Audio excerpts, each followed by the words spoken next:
Olá, seja bem-vinda a ler Espiritismo Juntos. Eu me chamo Daniele Caro e nós nos encontramos aqui para fazer duas coisas que amamos: a leitura e o Espiritismo. Tornar a leitura um hábito diário em nossas vidas e tornar o conhecimento do Espiritismo essencial para a prática do nosso dia a dia. E para isso escolhemos o livro Nosso Lar. É o primeiro da série A Vida no Mundo Espiritual. Nós já estamos no capítulo 40. Hoje vamos para o capítulo 40, né? Esta semana que comemoramos o Dia das Mães, esse capítulo vai falar um pouquinho sobre este ser, a mulher, né? Vamos relembrar rapidamente que André Luiz está trabalhando nas câmaras de retificação.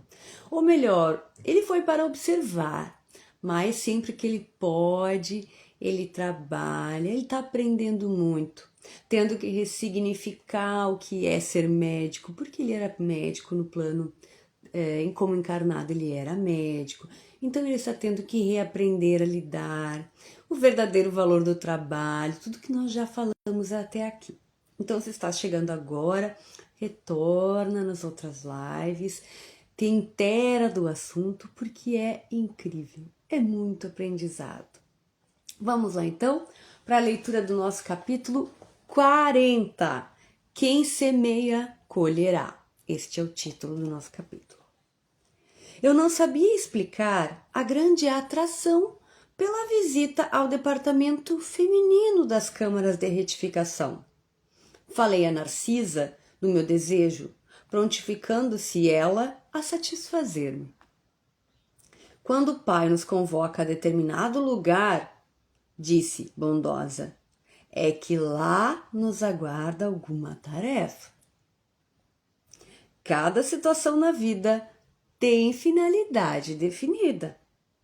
Não deixe de observar esse princípio em suas visitas aparentemente casuais.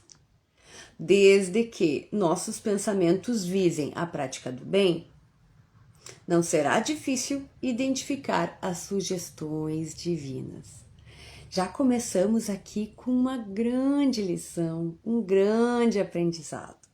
Então, que quando sentimos vontade, né, sentimos curiosidade, pode começar aparecendo uma curiosidade a determinado assunto, determinada tarefa. Vamos olhar com mais profundidade, porque pode ter ali um aprendizado, um ensinamento, um chamamento que a nossa alma, né? A nossa alma está necessitada, ou veio, né? Veio com essa intenção, né? No nosso planejamento reencarnatório, a gente está com aquilo ali programado. Então, vamos observar estes chamamentos. É isso que fala aqui. Então, no mesmo dia, a enfermeira acompanhou-me à procura de Nemésia, prestigiosa cooperadora daquele setor de serviço. Não foi difícil encontrá-la. Filas de leitos, muitos alvos e bem cuidados, exibiam mulheres que mais se assemelhavam a frangalhos humanos. Aqui e ali, gemidos lancinantes, acolá, angustiosas exclamações. Nemésia, que se caracterizava pela mesma generosidade de Narcisa, falou com bondade. O amigo deve estar agora habituado a estes cenários. No departamento masculino, a situação é quase a mesma. E fazendo um gesto significativo à companheira, acentuou. Narcisa, faça o obséquio de acompanhar nosso irmão e mostrar os serviços que julgar convenientes ao aprendizado dele. Fiquem à vontade. Então, Nemésia era a enfermeira responsável pela ala feminina, né, ali das câmaras de retificação. E Narcisa é quem acompanha André Luiz neste aprendizado, vamos colocar assim, que seja a tutora dele ali, né? Então, A Nemésia disse: podem andar por aí e fiquem à vontade para o André achar a tarefa que lhe chamar o coração, né? Que ele sentir que pode desenvolver. Minha amiga e eu comentávamos a vaidade humana, sempre atida aos prazeres físicos, enumerando observações e ensinamentos, quando atingimos o pavilhão 7. Localizavam-se ali algumas dezenas de mulheres, em leitos separados, um, a regular distância. Então, para um pouquinho aqui. Eles iam, muito provavelmente, conversando sobre a vaidade humana, porque falava aqui que tinha mulheres que mais pareciam frangalhos, né? E nós já vimos aqui, ainda vamos ver nesse livro, nos próximos, que muitas das mutilações que causamos ao nosso corpo físico, já sabemos, mas ao nosso perispírito, são pelo culto, né, aos vícios de origem física, né, os prazeres, é isso que ele está falando aqui. Então eles vinham comentando que quanto os prazeres conseguem mutilar existências, né, disso que eles vinham falando. E também falam da organização, né, que leitos separados, a uma regular distância, tudo numa extrema organização. Mas vamos lá. Estudava eu a fisionomia das enfermas, quando fixei alguém que me despertou mais viva atenção. Quem seria aquela mulher amargurada, de aparência original? Velhice que parecia prematura tipificava-lhe o semblante, em cujos lábios pairava um ricto, misto de ironia e resignação. Os olhos embaciados e tristes mostravam-se defeituosos. Memória inquieta, coração oprimido, em poucos instantes localizei-a no passado. Era Elisa, aquela mesma Elisa que conhecera nos tempos de rapaz. Estava modificada pelos sofrimentos, mas não podia ter quaisquer dúvidas.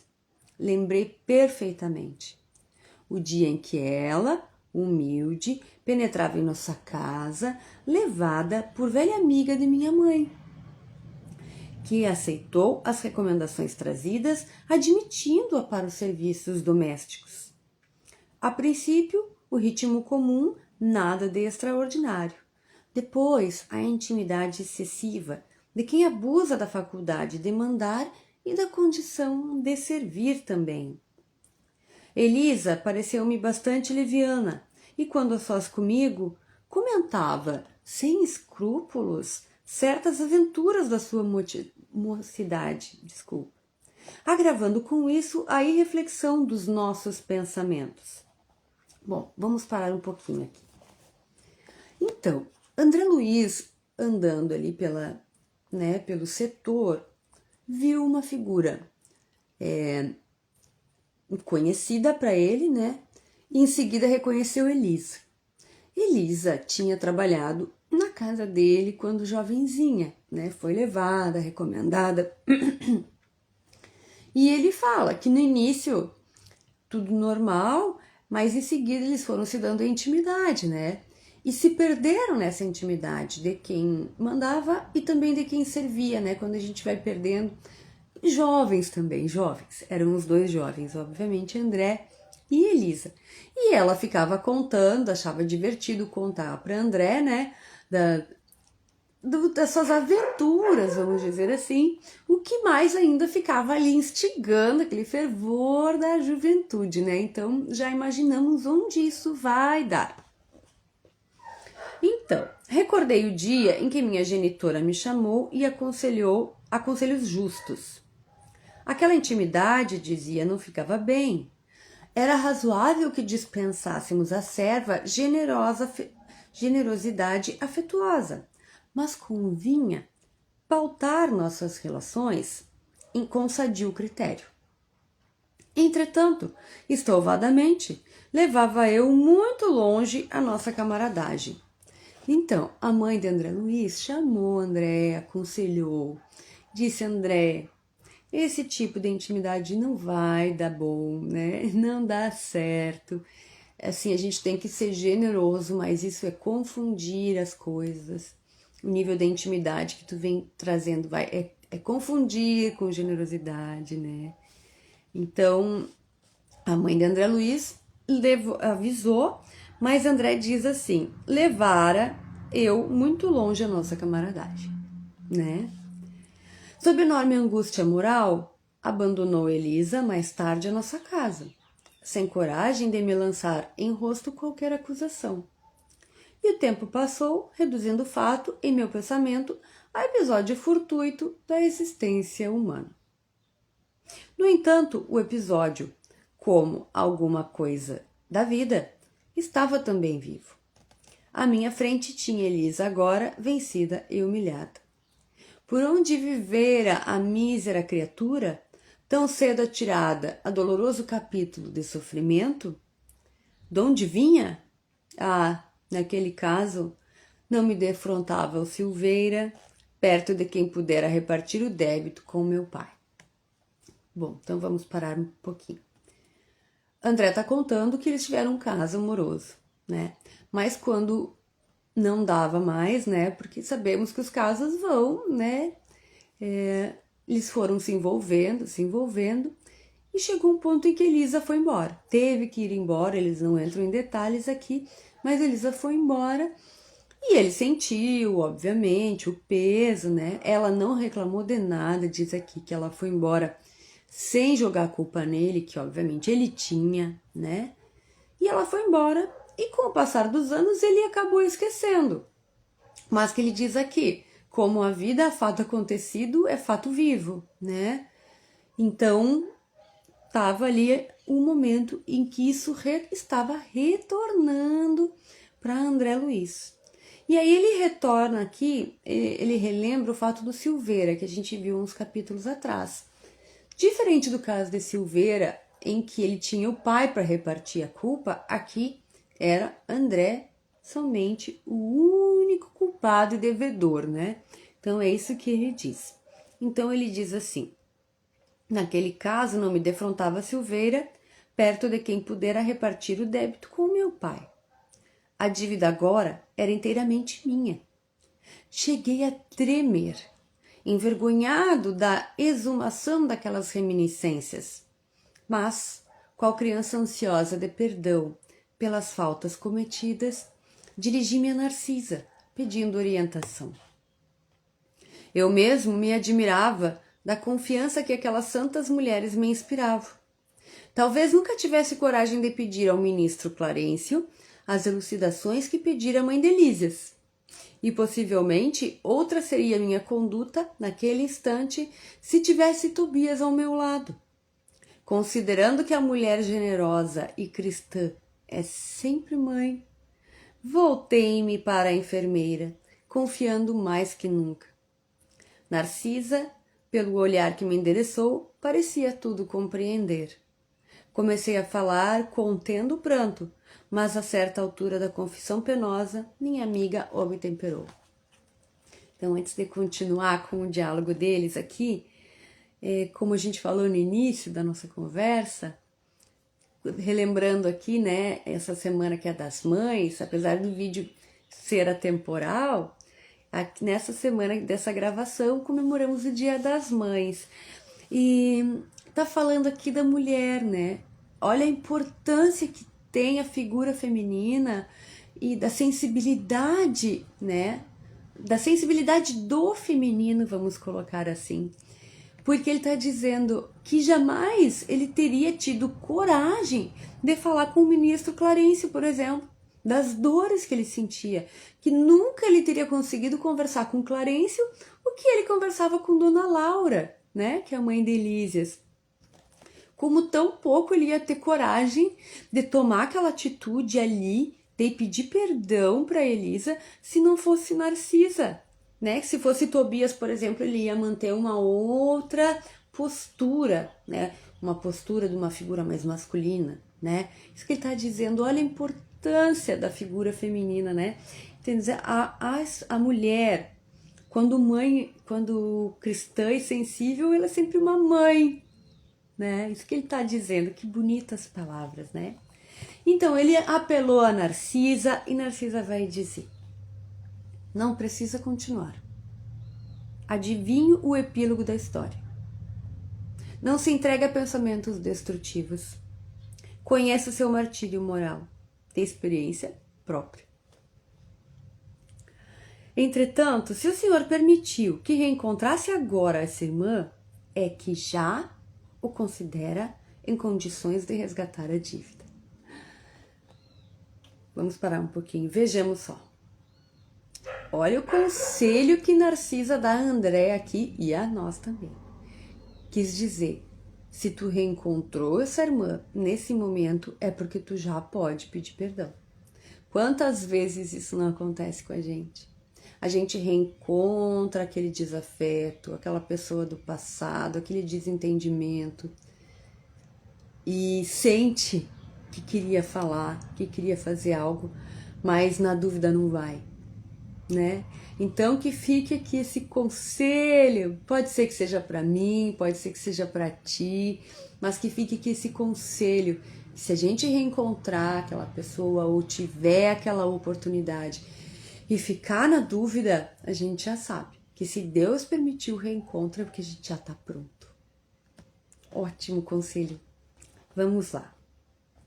Vendo a minha indecisão, prosseguiu, porque André ficou na dúvida, como a gente estava falando que a gente fica, né? Então Narcisa prosseguiu.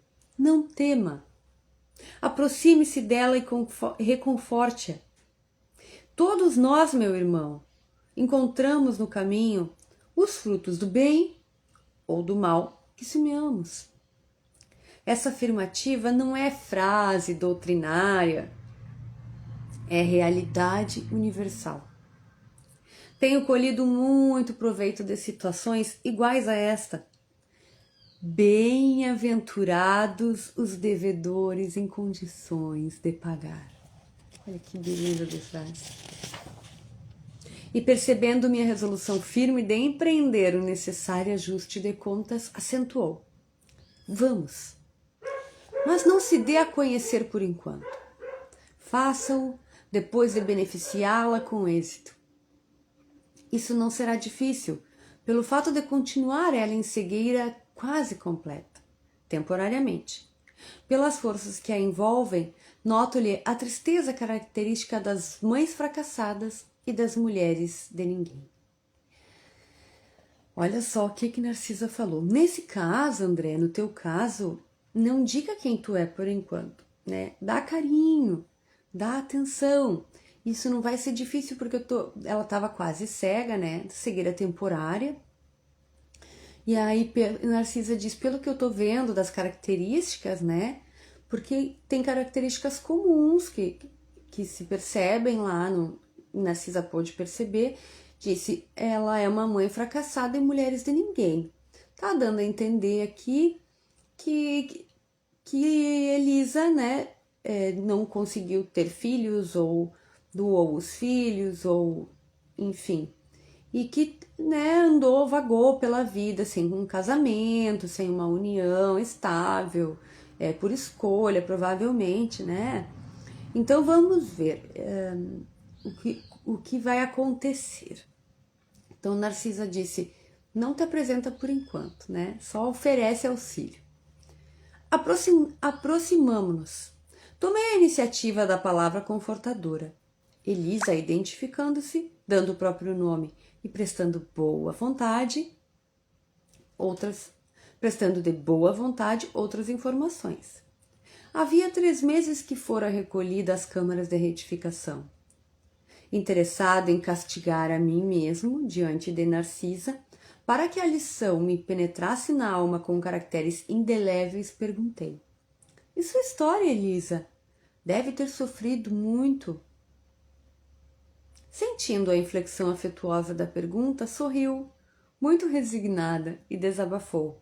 Para que lembrar coisas tão tristes? Olha que amor, né? Elisa sentiu que ele estava querendo ser generoso e até naquele momento ele tinha optado por não falar, né? As experiências dolorosas ensinam sempre, objetei. André insistiu, né? Deu uma insistida. A infeliz que apresentava profunda modificação moral meditou alguns momentos, como quem concatenava ideias, e falou. Bom, então o que ele está dizendo? Que Elisa, no primeiro momento, né, quis dizer que tudo bem, não era para falar. Porque está dizendo aqui que faz 3 meses que ela foi resgatada, né? Não sabemos quanto tempo ela ficou aí em sofrimento, mas faz 3 meses que ela foi resgatada, então tá dizendo nova conduta moral. Ela dava para sentir que ela estava ali num processo de mudança moral, né? Por isso que ela primeiro disse, não, tá tudo bem, né? Nem quero falar sobre isso. Diferente de outros casos que a gente já viu aqui, onde aquele irmão se descambava a reclamar, né? Foi injustiçado a vida comigo, né? E ela não. Elisa tá resignada, né? Mas André insistindo, porque ele, na verdade, queria passar por esse confrontamento. Por isso que ele insistiu. Minha experiência, então ela concatenou as ideias, deu uma pensada e Elisa vai dizer. Minha experiência foi a de todas as mulheres doidivanas que trocam o pão bendito do trabalho pelo fel venenoso da ilusão. Nos tempos de mocidade distante, como filha de um lar paupérrimo, vali-me de emprego em casa de abastado comerciante, onde a vida me impôs imensa transformação. Esse negociante tinha um filho, tão jovem quanto eu. E depois da intimidade estabelecida entre nós, quando toda a reação da minha parte seria inútil, esqueci criminosamente que Deus reserva o trabalho a todos que amem a vida sã, por mais faltosos que tenham sido, e entreguei-me a experiências dolorosas que nem preciso comentar. Bom, então o que Elisa está dizendo aqui? Que ela foi das muitas que trocou o trabalho pelo prazer, né? Durante a encarnação dela. E contou também que foi filha, era de uma família muito pobre, que foi trabalhar na casa de um comerciante, que era o pai de André, que esse comerciante tinha um filho tão jovem quanto ela, que era o André Luiz, e que depois que eles tiveram um caso amoroso, que ela não tinha nem como reclamar nada, porque ela teve uma participação ali voluntária naquele caso amoroso, ela foi-se embora da casa e foi viver a vida, né? Foi trabalhar com coisas que não ela diz, esqueci criminosamente que Deus reserva o trabalho a todos que amem a vida sã, por mais faltosas que tenham sido, e entreguei-me experiências dolorosas que nem preciso comentar. Quer dizer, ela podia ter saído de lá e recomeçado a vida, é isso que ela está dizendo, mas ela se entregou, né, a coisas que ela nem quer comentar. Então, ela segue. Conheci de perto o prazer, o luxo, o conforto material e em seguida o horror de mim mesma. A sífilis, o hospital, o abandono de todos, as tremendas desilusões que culminaram na cegueira e na morte do corpo. Errei muito tempo em terrível desespero, mas um dia tanto roguei o amparo da Virgem de Nazaré que mensageiros do bem me recolheram por amor a seu nome, trazendo-me a esta casa de abençoada consolação. Bom, então aqui ela confirma, né, que ela trabalhou, que ela foi trabalhar com a prostituição, né, tanto que ela teve sífilis, né, uma doença sexualmente transmissível. Então ela deixou aqui bem claro. E que ela sofreu muito, desencarnou, sofreu muito, até que rogou a Maria de Nazaré e os mensageiros a socorrer. Então Elisa foi bem prática, objetiva, contou sua história, mas vejam com muita consciência, né? Obviamente pelo tanto do sofrimento como ela mesma narra que passou, né? Comovidíssimo até as lágrimas, perguntei: e ele? Como se chama o homem que a fez tão infeliz? Ouvia então pronunciar meu nome e de meus pais. E você o odeia? Indaguei acabrunhado. Ela sorriu tristemente e respondeu: no período do meu sofrimento anterior, amaldiçoava-lhe a lembrança, nutrindo por ele um ódio mortal. Mas a irmã Nemésia modificou-me. Para odiá-lo, tenho que odiar a mim mesma. No meu caso, a culpa deve ser repartida. Não devo, pois, recriminar ninguém. Então ela explica que antes de ser socorrida, no tempo de sofrimento, sim, ela odiava muito ele, né? Mas que Nemésia, depois que ela chegou ali, Nemésia foi ressignificando, ajudando ela a entender que a culpa era de ambos, né? Pelo envolvimento. Isso que ela está explicando.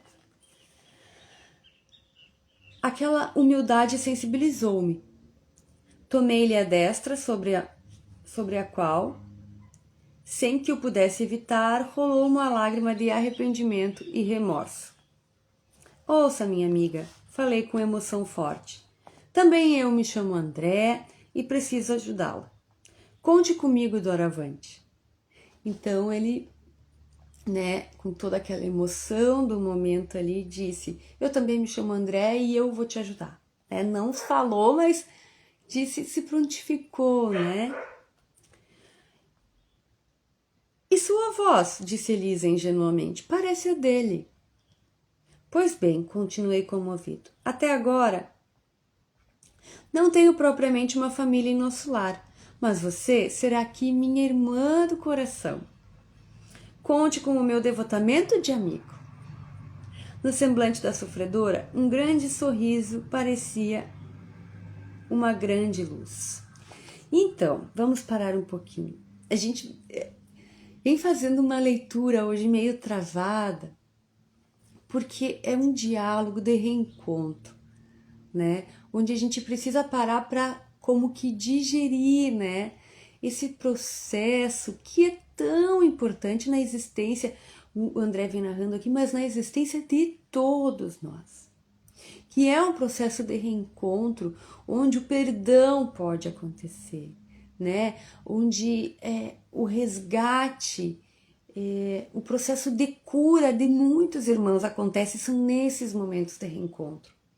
Por isso que a gente não pode passar batido, pode parecer um capítulo que aparentemente é singelo, é simples, que não traz grandes ensinamentos, mas ensinamento moral, esse do reencontro, do perdão é muito profundo. E porque ele fala aqui, que ele, né, por orientação não se apresentou, mas que ele estava profundamente comovido, realmente arrependido, porque só agora ele percebia a gravidade, a profundidade do que para ele parecia um simples ato, tinha causado uma existência, comprometendo uma existência inteira de uma irmã, as escolhas dessa irmã, que por mais que a própria Elisa diga que deve ser dividida essa culpa entre ela e André, ele teve culpa sim, né? 50% vamos colocar aqui como a Elisa fala, né? Que deve ser repartido. E quando ele diz que a partir dali ela ia ser irmã dele, né? Ela, por mais que não saiba que é André, ainda não foi ainda aclarado que é André Luiz que tá ali, ela sente, né? Porque nós sentimos, somos espíritos, né? Que sentimos, mesmo sem dizer uma palavra, né? A afinidade espiritual, né? Quando conhecemos, sentimos quando há ali intenções, sentimos, né? A verdadeira intenção do outro para conosco, né? Então é isso que o grande sorriso, né, que ele fala, no semblante da sofredora, um grande sorriso parecia uma grande luz. Imagina como se aquilo começasse a se libertar. Tudo aquilo que ela viveu, como quando a gente acorda, é sério que vai começar a cura, é sério que vai passar, né? Disso que fala, olha que bonito, esse momento é é único, é um momento único. Então, ela vai dizer a André: como lhe sou grata, disse ela, enxugando as lágrimas. Há quantos anos ninguém me fala assim, nesse tom familiar, dando-me o consolo de amizade sincera? Que Jesus o abençoe. Nesse instante, quando minhas lágrimas se fizeram mais abundantes, Narcisa tomou minhas mãos maternalmente e repetiu: que Jesus o abençoe. E assim termina a leitura do nosso capítulo 40. Muito bonito, emocionante. O capítulo Quem Semeia Colherá. A gente não tem como não se emocionar quando acontece este momento, né, de aproximação. Claro que o confrontamento ainda não aconteceu, mas vejam que esses dois espíritos já se encontraram, sentiram a presença e mesmo sem palavras começou um processo de perdão, de refazimento, né? Isso é muito bonito. Então, olha só, quando Narcisa, né, pega das mãos e diz que Jesus o abençoe. Parabéns, né? Que bom que tu teve essa vontade, né? Mais que atitude, essa vontade, porque as atitudes às vezes não são muito sinceras. Então, que bonito, que passagem bonita. A André tá tendo oportunidade de se reencontrar com desafetos, né? E aqui especificamente com essa irmã que ele fez mal, né? Por uma brincadeira da juventude, que acontece muito, né? Ainda acontece, já acontecia na época. Na época ainda agravava mais, que as mulheres não tinham muito o que fazer, né? Não tinham muitas escolhas. Hoje em dia já é diferente, graças a Deus. Mas enfim, ainda acontece, né? E muitos dos nossos desafetos são de origem amorosa, né? De vínculos passionais. Então, presenciar esse momento aqui é muito bonito, muito bonito. Bom, que fiquemos com essa reflexão. Obrigada por hoje, gratidão à espiritualidade que nos assiste e até a próxima, se Deus quiser. Que assim seja.